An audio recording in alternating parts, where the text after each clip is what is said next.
digital radio, on the app, on your smartphone, on X, YouTube, and Facebook. The Sportscast. Expect the unexpected. The Donut Bag presented by The Sportscast.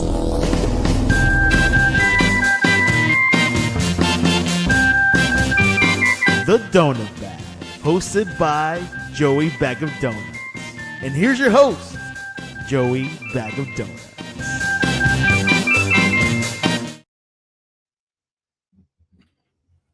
I'm telling you, we really should have the music running. Do do do do do do. That'd be like, yeah, like it's like a dance party. What'd you think of the offensive line? Anyway, welcome to the Donut Bag Podcast, part of the Sportscast Network. If you want to join in the conversation, jump on YouTube. It's youtube.com/Joey Bag of Donuts Fiend 7NF. I'm telling you, one of these times I'm going to figure out how to. I think you could do it on Twitter. I think you could. You could comment on Twitter. That would be cool. Because most of the people are on Twitter right now. Let me see what happens. I'm going to try to. So yeah, anyway. Well, the Steelers went to Ireland. Also, I think half of America also went to Ireland. It was a home game. I thought it was a really interesting touch that they brought the PA announcer from Larry Richards. Yeah.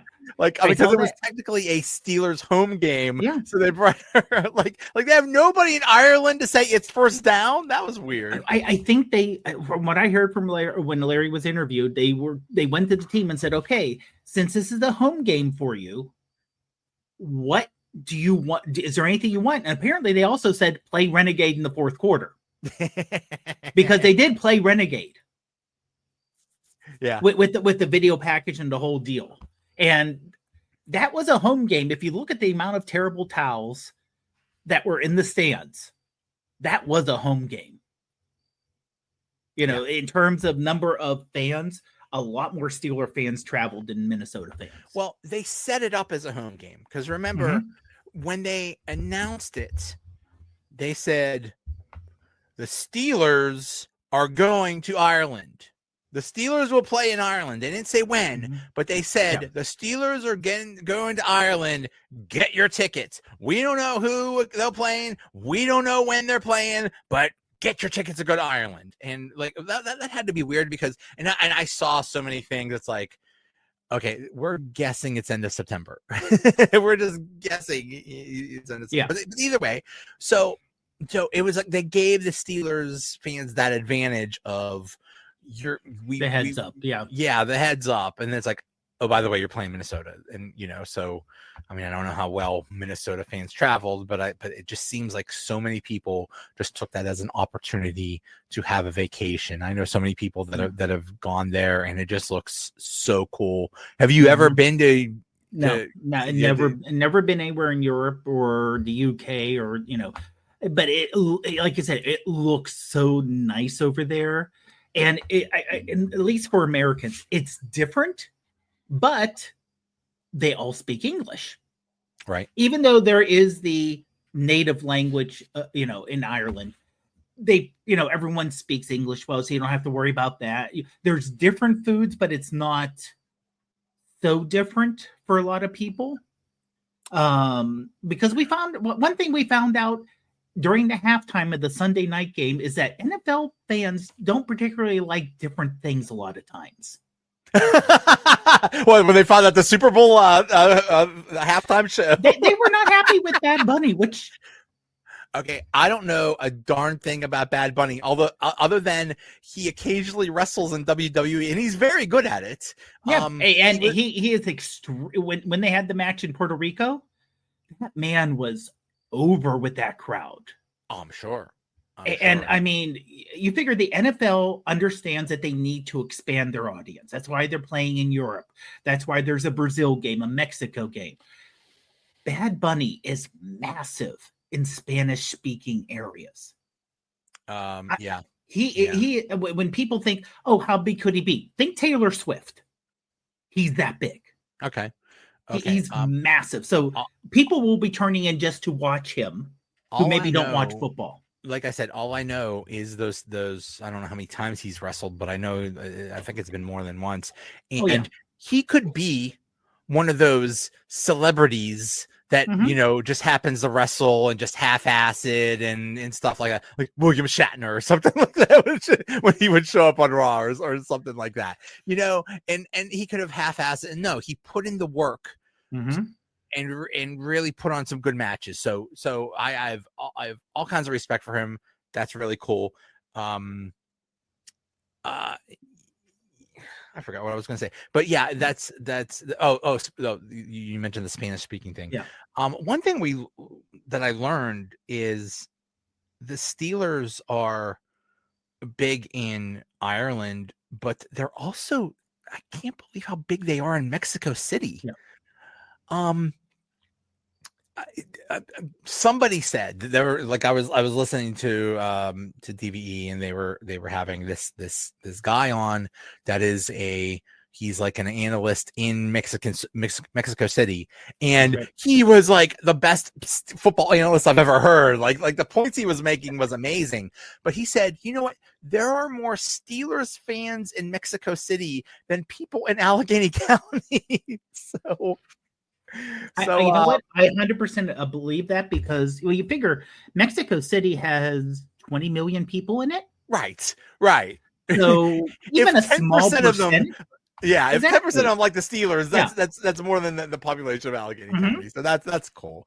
So if you are Spanish speaking, hola, ¿Dónde está la biblioteca? That's all of Spanish I remember. I took 5 years of Spanish, and I know very little of it. So sorry. Buenos dias. I don't know. I'm sorry. But yeah, it was. I think it was a massive success. And I really like that Tomlin got, and anytime he would talk about he would get very emotional, because he was thinking of Dan Rooney, who was the ambassador to Ireland. That's amazing. And it was his dream to have a game in Ireland, and his dream came true. And that was just so cool. And anybody, not too many people on the team remember Mr. Rooney, but I know Tomlin did, Cam Hayward, Omar Khan, I'm sure people in the organization, stuff like that. But it was a very emotional time, and this seemed to be such a success. And Ireland is I don't know how they do this, but they assign regions of the world to teams. And they say, okay, Ireland, you are the region of the Steelers, not just the Steelers, but I will also believe the Green Bay Packers or something like that. Okay. Another region that the Steelers have is actually Mexico City. So don't be surprised if there's a game there, in the near future. But I can see this becoming a regular thing, like not every year, but maybe every 2 years, maybe 4 years, something like that. Because I think this was a massive success, and it just seemed everything went well. So good for them. Yeah, and unlike a lot of the games, admittedly, it should not have been that close. It should have been a blowout and continue to be a blowout. I'm not going to throw that at Tomlin, going for fourth when it was fourth and on the 3-yard line instead of kicking the field goal. He actually did not live in his fears. He actually went for the killer instinct in the fourth quarter. The Steelers were up, and if they would have scored a touchdown, they'd be up by 2 touchdowns. The game's over. They didn't make it, and that's when they went 99 yards to score a touchdown. So, but the game was actually suspenseful till the end. So that is something else where you get a lot of these games where you're like, oh, this is going to be a great game. It's in Germany. This game sucks. This is not the even when they pick teams that should be interesting, it turns out like, ooh, Here is the game of American football. The score is 44-6 or something like that. Yeah. Exactly. Yes. But yeah, it turned out to be a good game. Like I said, a little closer, but yeah. Brothats. I don't know what brothats means. I hope that, I don't know if it's a bad thing. Hi, Jamal.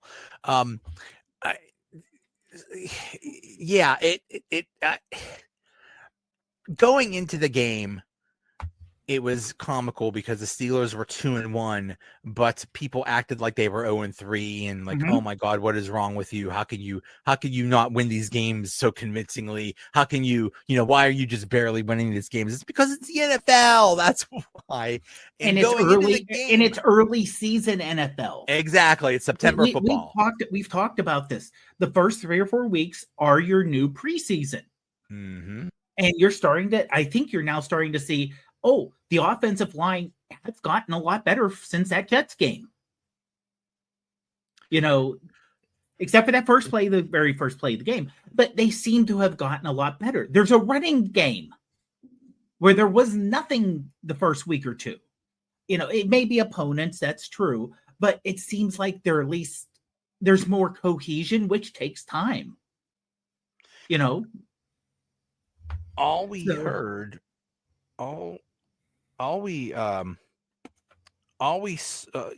we went from game one, which was completely surprising, but it was the offensive line sucked, but Aaron Rodgers was awesome because he was passing like crazy and the defense was absolutely horrible. Then we went to the Seahawks, the home game where the defense still sucked and the offense was a little bit better. Then we went to the Patriots game where the offense got a little bit better and the defense was finally starting to show something. And now we come to this game where the running game actually worked. Oh my goodness. Running touchdowns, just the offensive now. And all that needed to happen for everything to work was to get the running game going. You get the running game going, that means you could get the passing game going. You get the running game and the passing game going, that means you could have long sustained drives. You have long sustained drives, you score points and you score touchdowns, not just field goals, which is nice. Yep. And that keeps the defense off the field. So when the defense does play, they're dominant because they're fresh. Everything works when the offensive line works and the running game works. It all works. Complementary football. It all works. And when it doesn't, everything sucks. So there we go. So it worked. But yeah, it's been improvement. We're in game 4 and there's been improvement. I actually heard good things about Broderick Jones, and I never thought that would happen. So that was amazing. But the weird thing is, the running game was good, but not who we thought it would be. We thought we heard Jaylen Warren was questionable, and then I guess he didn't even dress or was announced that he wouldn't play, and it was Kenny Gainwell.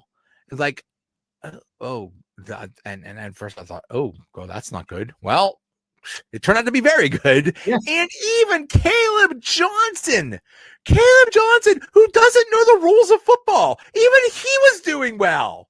This is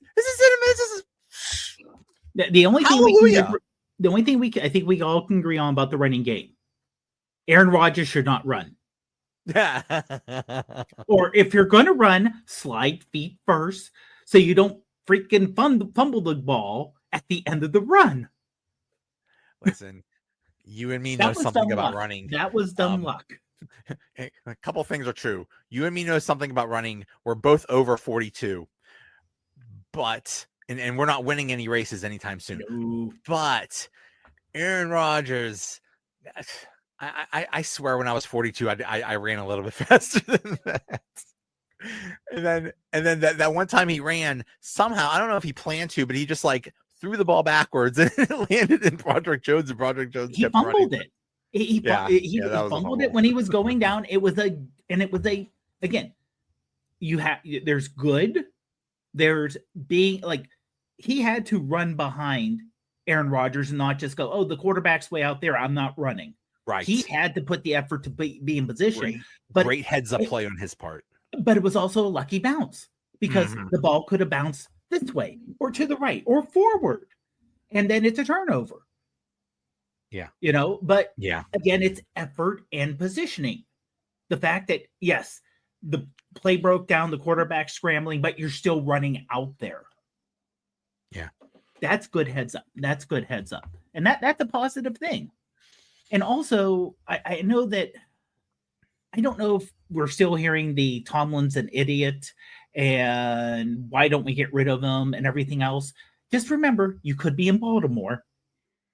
Right. And what they're saying about the genius John Harbaugh head coach they have there, where admittedly they played very difficult teams, but they're still 1-3. Yeah. And they got smacked around by the Chiefs last night. Yeah. Which, yeah. A very bad looking 1-3. Yeah. I mean, that their first game against the Bills, that was a nail biter and could have gone either way. But Right. that game last night was not close at all. It's such a shame to see Yeah, I mean, between that and Cincy with their injuries and Cleveland being Cleveland. We could win this division, I think. Now, it's not out of the possibility. It really isn't. I think the Bengals are kind of hopeless. I think their best case scenario is they go 8-9 or 9-8 or some crap. I mean that's a huge stretch right now because I think Burrow's out. The Browns is the Browns. They're just an absolute joke. They'll go like 4-13 or something like that. But the Ravens, if Lamar Jackson's hurt, they are absolutely screwed. Oh yeah, and the fact and Derrick Henry not playing like Derrick Henry. Well, I mean, he had to get old at some point, so I don't know what's going on there. It's not even that; it's the fumbles. It's the other thing. It's not just I'm getting slower or I'm not the big bruiser I used to be. Like I said, that's age. But hold on to the ball, man. Yeah. But yeah, I mean, like I said, Lamar Jackson, and then the Steelers do have their own injuries. Luckily, it's an off week next week. That's also good with the travel coming back. So, hopefully that will get better. But, especially after week 2, where we were all kind of like, oh, they got beat by the Seahawks. There's no way they should have lost to them. How bad is this team? They can't run. Now, a couple weeks later, like, things are looking better. Who knows what it's going to be like in a month? But people right now, things are looking better. People kept saying, it's like, just wait. This is not you just gotta wait. You just gotta wait. And hey, it is. And another thing is when the schedule came out and they said the Steelers bye is on week 5, and it's like, oh, that's too early. It's like, actually it kind of worked out pretty well because hopefully we could get some people back. Now, from what I understand, Calvin Austin might not be back in time. Jalen Ramsey might be gone for a few weeks or something like that. But still, it's a good time because they've had to deal with some injuries early, so that's good. The nice thing, all jokes aside, about Caleb Johnson is that's really cool that they didn't just give up on him, or he didn't just give up on them, and maybe he could actually contribute. Because I mean, after that boneheaded kickoff thing, like, I mean, that just has to suck when you do something where everybody's talking about you. Like yesterday in the Colts Rams game, the Colts throw this bomb to this Adonai Mitchell. He's running down the sideline. He got the ball. He's about to score a touchdown. He switches the ball in his hand. It flies out of his hand. Boom, safety. Whoops. So it has to suck when the entire country is saying you're an idiot. And, I would say this is almost have to be worse for a rookie, because Oh, that yeah. could get in your head so much. Yeah, everything is already in his head. You know, trying to do well in the National Football League and seeing if you could do it, and then you screw up. So yeah, that has to really mess with you. But on top of the offense looking good, the defense looked good too. TJ Watt is really starting to kick butt. He created his own, he batted his own ball and he created his own interception. That was nice. I think having Deshaun Elliott back helped a lot. And there were less communications issues. There still were communications issues, but there were also some injuries they were dealing with. But yeah, the defense looked good. Nate Herbig is looking good. What's his name? Derek Harmon is he's looking really good. That's promising. And maybe he was the missing link for the defense. We were joking about that, and we were saying that he's the Messiah, and he's going to. But maybe he actually did make all the difference. I mean, that's the first few weeks they were getting destroyed in the run, and then all of a sudden that stopped happening. So there might have been something there. So that's good. Just about everybody in the defense looked good. So everything is looking good. At halftime, they're up 14-6, and by the end of the third quarter, they are up 21-6. And at one point, they were up 24-6 with like 10 minutes left in the game. I was like, oh my god, when was the last time the Steelers were up 2 or 3 scores? This is an easy game. No stress involved. We got it made. Finally an easy game. And then, oh my goodness. We knew. I mean, the Vikings were, they're a good team. We knew they were going to put up somewhat of a fight. Yeah, but there were some questionable decisions. Although there were some decisions that were made. There were a couple times where it came down to 4th and short, and the decision was, I think the one time the ball was like on the 2 or 3 yard line or something like that. And apparently they were going to kick the field goal, but then the people on the offense convinced Tomlin to change his mind and actually go for it. And then they decided, I don't know what was going on there, but they decided to go for it, and they don't I was listening on the radio at the time, and they're like, oh, it looks like, are they going to try it? Oh, that's kind of a long 3, almost 4 yards. The kicking team, wait a minute, they're pushing off the kicking team. They're going to go for it. I'm like, okay. What are we doing? Yeah. I mean, honestly, if they would have made the touchdown, game's over at that point. Yeah. You're up 2 touchdowns, more than 2 touchdowns. Game's over. You kick a field goal, you would be up by what, like 6 at the time? So you're like, okay, you would make the other team score a touchdown, but it's still a 1-score game. And I can honestly see that, first of all, my thought was, why didn't we throw it to Washington? Or, why didn't we just throw it to Washington? I mean, we're running good, but you got 6'7", 300-pound tight end on the goal line. Godzilla. You have Godzilla. You fake the run, and you have him run out where, the defensive back who is like, what, 6 to 8 inches shorter. You throw it up, he's got a great chance. He doesn't even have to run. He just has to walk, turn around, and he's like King Kong on the Empire State Building where he's swatting at planes. And instead of planes, those are cornerbacks. They can't get to him. Like, this isn't hard, people. He had 3 receptions also. So they actually threw to him this time. Yeah, they threw to him. Yeah, so it's like, but they almost made it. Well, they made it down to the 1, and honestly, I could see that. Okay, we are up. They're on the 1 yard line. Now you got to drive 99 yards. So I was happy either way. Yeah.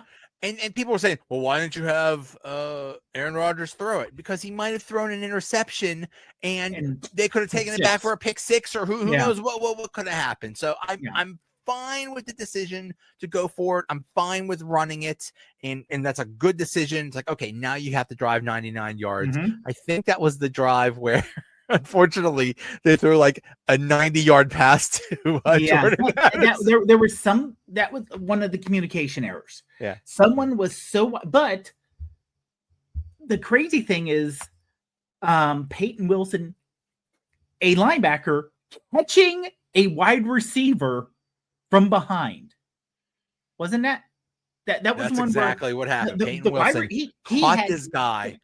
He was going like 22 or 23 miles an hour, almost as fast as I run when I run races. Almost. The fact that he caught a wide receiver, Jordan Addison, I know this was his first game back from a suspension. Maybe he's not in the greatest shape or whatever, but dude, that dude has to be ashamed of himself. Like, how did you allow yourself to be caught, dude? You go back there in the treadmill. You go work on your running or something, because that was bad. And I mean, they did score a touchdown, but it also took until fourth down to score. Okay. So that helps too. Play by Peyton Wilson was actually so huge, because if they just scored there, that was like a quick strike. It's like, oh my God, we still have plenty of time. But no, he pulls them down at the 1 yard line. And then on first down, they don't make it. The defense comes up big. Second down, the defense comes up big. Third down, the defense comes up big. And finally on fourth down, they were able to get into the end zone. But they waste a lot of time doing that, all because of Peyton Wilson. So that was one of the plays of the game. Such a great heads-up play. That was awesome. And again, this is when there's communication errors, kind of like Broderick Jones hustling. Yeah. You have to hustle, and he hustled. You hustle. And that is something where I think a lot of people, this is where Tomlin's good. People hustle for him. Yeah. This is the positive, that you rarely see the Steelers give up a game. Even when they're out of it, you don't see them going, it's over. Right. Right. Now, I didn't watch the Ravens-Chiefs game, but I'm hearing people say afterwards, it's like, yeah, were the Ravens really pushing as hard at the end of the game against the Chiefs, or did they look kind of let down? And they lost Lamar Jackson had a hamstring injury, so they knew they had no chance. So I don't blame that too. Yeah, and I mean the Chiefs did look really good. I mean, they're I guess they're an okay team. So and they were at home also, so that helped too. But but one thing that helped the offensive line looked so good was the decision to basically have Washington out there all the time, and basically a sixth offensive lineman. I think that's Spencer Anderson. And they just called them an extra tight end. It's like number 74 is reporting it as eligible. Tackle eligible, yep. Yeah. And when they did that, they were able to run. And I don't care what they have to do. I don't care if you have to bring 6, 7, 8, 9 people on the offensive line. You were able to run, so keep doing it. Yeah, great. I mean, and it's this is the thinking out of the box, which we didn't see really last year, year before. And I think having Aaron Rodgers helps a lot. Because here's a quarterback who is Russell Wilson was a veteran last year, true. I mean, they're both veterans. But Aaron seems to be able to handle the changes maybe better. Also, the first half of last year was Justin Fields being the quarterback. And it did not look like they had any faith in him at all to do anything beyond dink passes and you can run. Exactly. And Russell Wilson is washed. Yeah.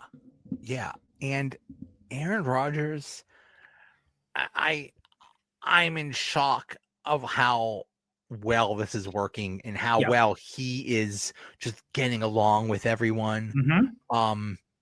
It's just so nice to see a real quarterback that has the intelligence to find the open receiver and also has the physical ability to throw it over the middle.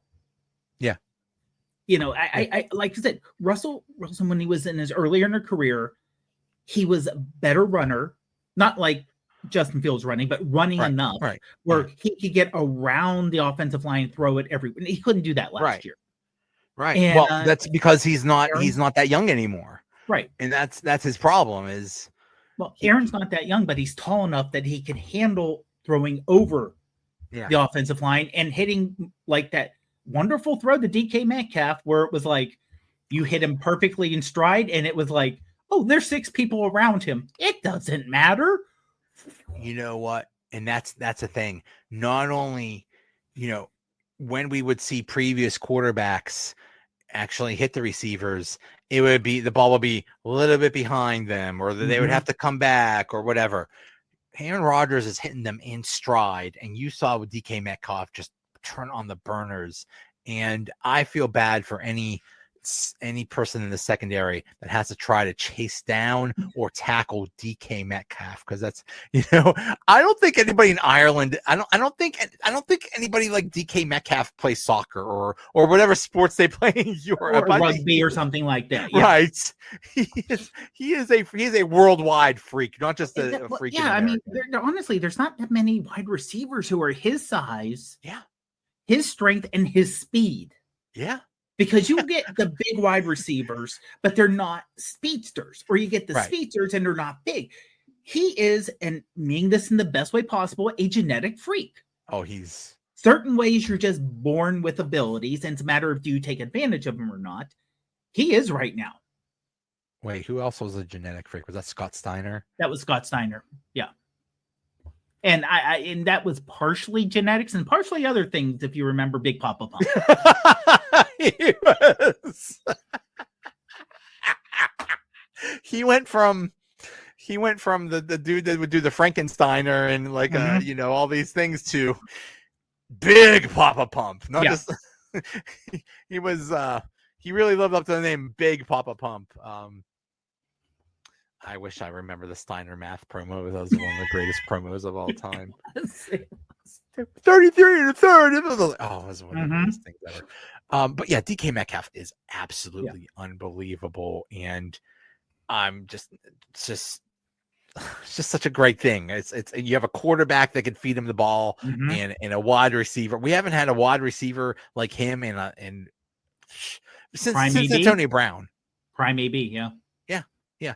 And someone who you could tell that the ball he scored the touchdown on was a little behind. Not majorly, but he made the adjustment. Very seamless, but he made the adjustment just to slow down a half a hitch so the ball would hit him here instead of being behind him. All we heard was before the week was, oh, they're going to get so outcoached. Brian Flores is a genius. They should have kept Brian Flores as a defensive coordinator. What were they doing? That may have been correct. We have to say that may have been a correct move, but not in this week. Tomlin and his generals outcoached him. Yeah, and Arthur Smith outcoached Brian Flores. Yeah, and yeah, they hear these things. They're not in a glass jar or something like that. That doesn't get it there. They hear all these things we're saying about them. So they take it to heart. But yeah, it worked. Hi, Larry.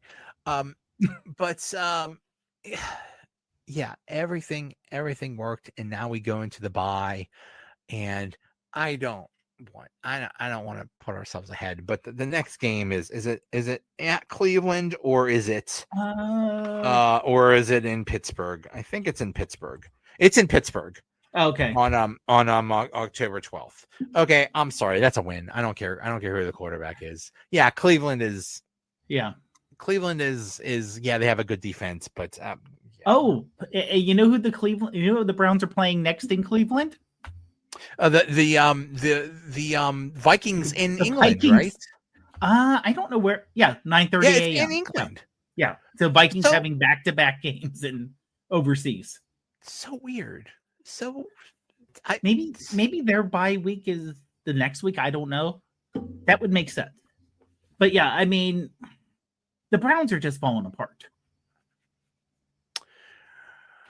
As we all kind of expected, having 15 quarterbacks, and the only one with any experience they kept was honestly Flacco. Flacco's getting old, and he got lucky, but maybe time's run out for him.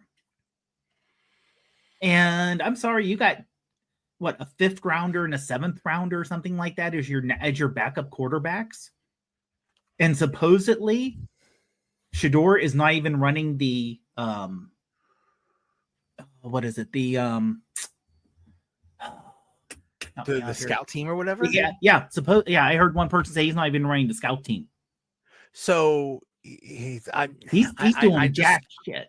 I just saw something that said, I forget, I didn't read it, but it said somebody in the know says that he's not doing what he's supposed to. He's basically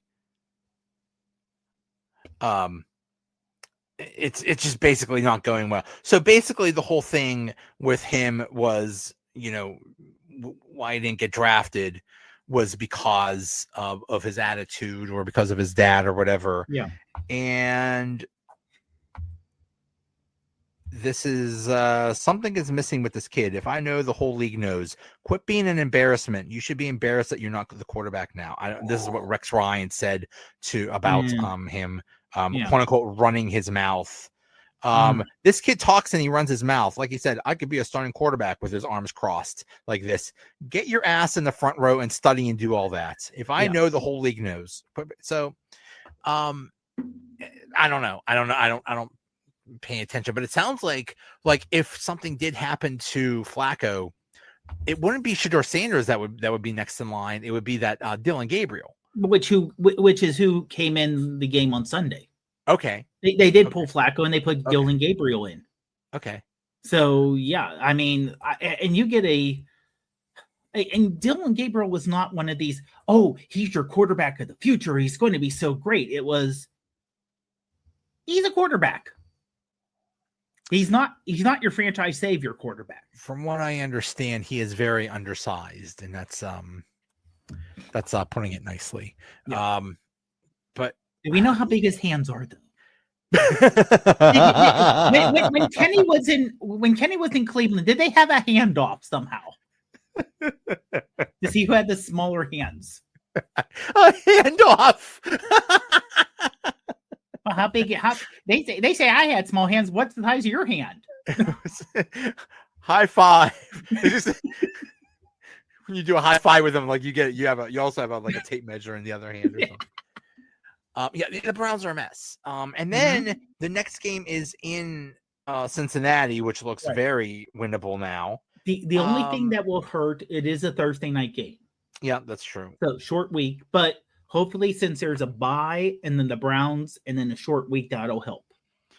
Yeah, and then the hard game is the Packers are coming here, and we saw the Packers tie Dallas last night. Yeah, 40-40 in overtime. 40 points. Yeah, I stayed up for that whole dang thing. I stayed up for a tie.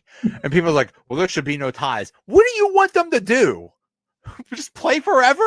You can't have a shootout like in hockey. You could do that kickers? that Dr. Pepper. You could do a kickoff challenge. You could have Pat McAfee could just give them money for every kick they make. Just have just have random people like, okay, the left tackle, he's about to attempt a field goal now.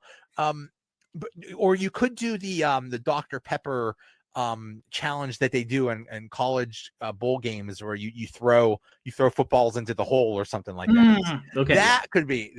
I mean, you know what? We laugh, but that's basically what a hockey shootout is. Yeah. It's not really. It's it's not hockey. Yeah, I mean, yeah. What are you going to do to resolve a tie? Who cares if there's a tie? Yeah, I mean, It's a tie. It happens.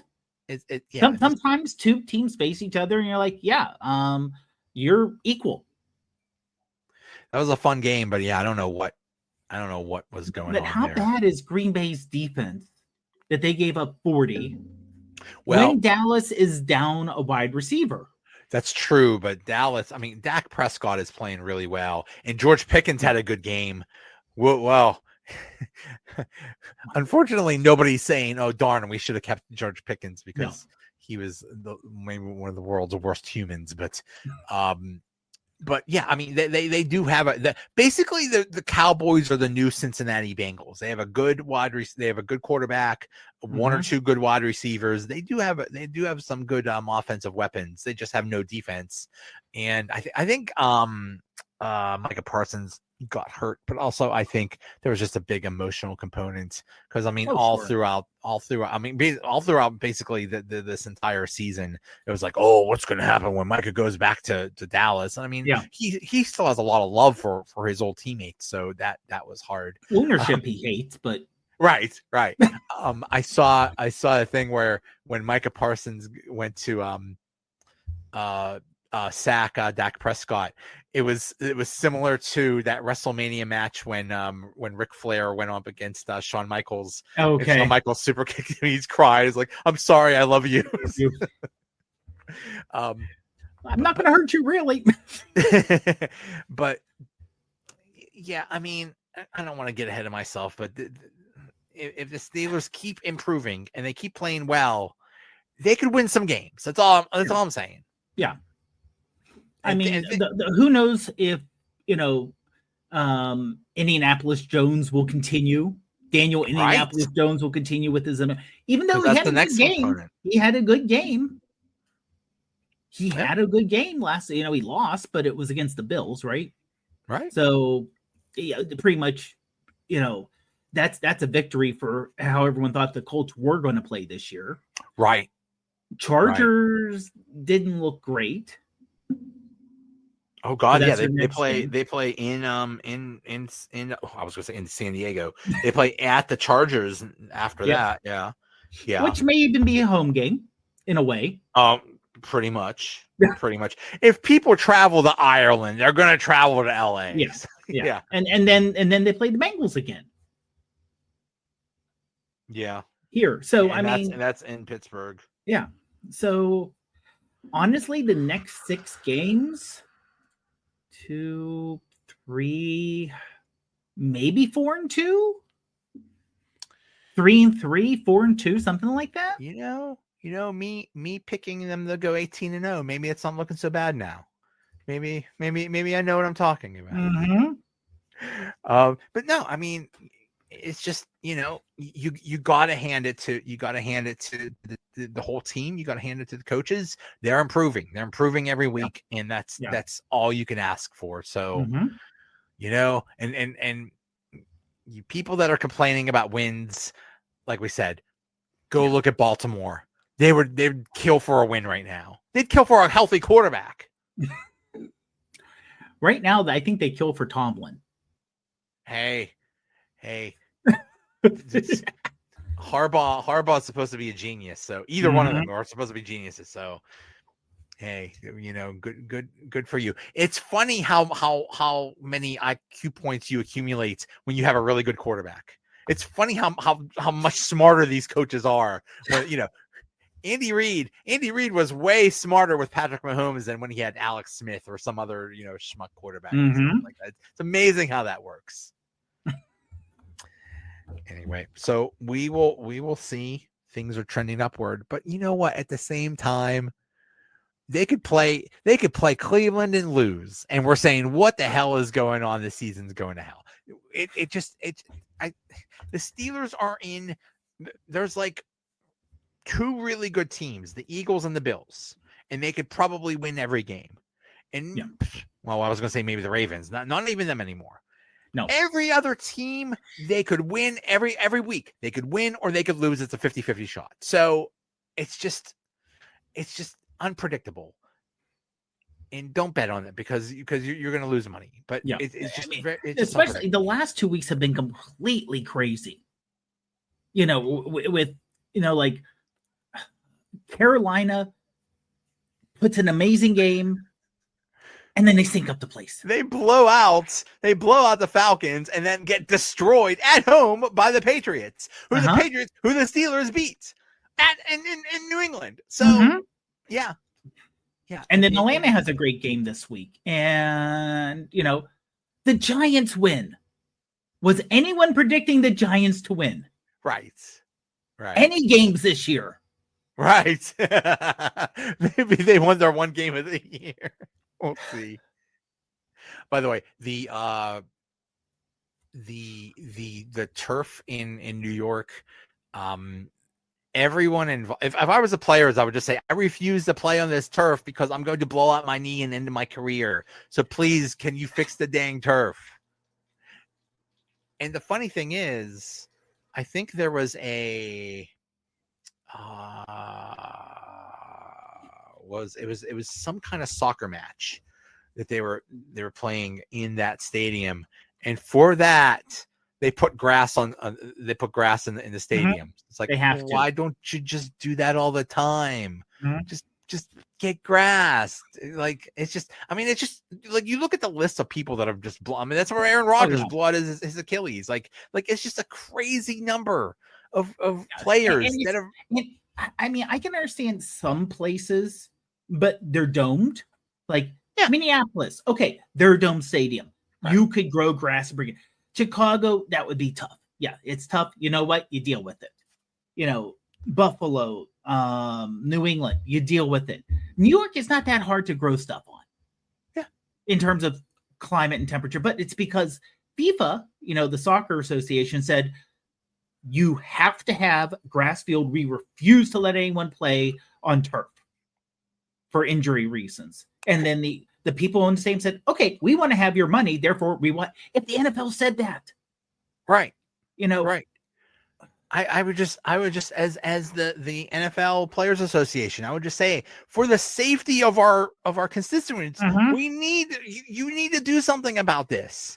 Our players will refuse to play if you don't fix this. It's a safety issue, but hey, whatever. Now they're just going to do it just to be stubborn. Oh, well, we will see. We will see, but we will enjoy the bye week. I could get used to starting to watch football at 9:30 in the morning and not and from watching football from 9:30 a.m. to midnight. I could get used to this. I'm perfectly okay with it. That is my ideal Sunday, is just watching football all the time. And that's kind of what get up to go sleep. Now, did you notice? Now, we didn't catch the first part of the game because we were running. It was funny. My wife said, "Why did they make the Great Race the same time as the Steeler game?" It's like, well, one was before the other, and they couldn't change it. Yeah. But when I was done with the race, there was this. I don't know if they do this every week or no. what. It was only because of the game being the time it is. Okay. And the Great Race had a going big on. TV. In on 6th Street, and and they blocked off the street, and it became like a party, and it was like one of the coolest things ever. And I just hung out and watched the game there. It's like, this is so awesome. Like, let's just do this all the time. Although when the weather gets bad, I don't want to do that. But still, there's enough roads there's enough streets with cars on them to make a couple streets without cars, so we can just hang out on a Sunday. Yeah. This is why we can't have nice things. Anyway, all right. Thanks for coming on. Glad to be here, Joe. Glad to be here. See you. Have a great one.